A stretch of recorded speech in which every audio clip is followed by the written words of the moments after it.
Thanks for watching. Don't forget to like, comment, share and subscribe to السلام علیکم ورحمۃ اللہ وبرکاتہ۔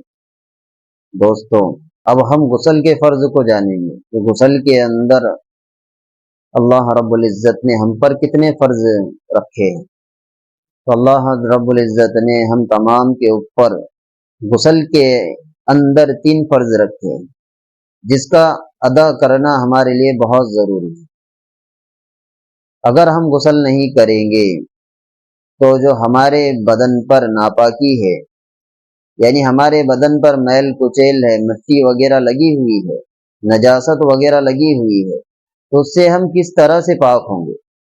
اس لیے 3 فرض کو ہمارے لیے بتایا گیا،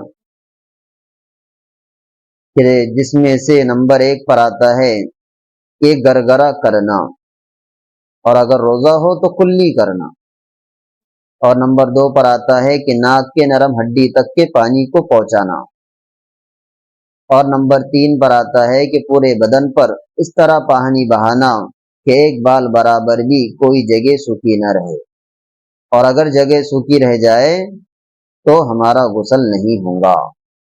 اس لیے ہم فرض کے مطابق غسل کریں۔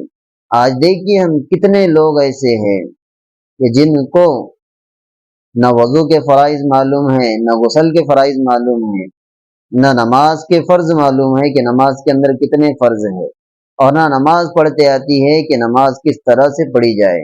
اس لیے اللہ تعالی ہم تمام کو اچھی طرح وضو اور غسل کرنے کی اور اچھی طرح نماز پڑھنے کی توفیق عطا فرمائے۔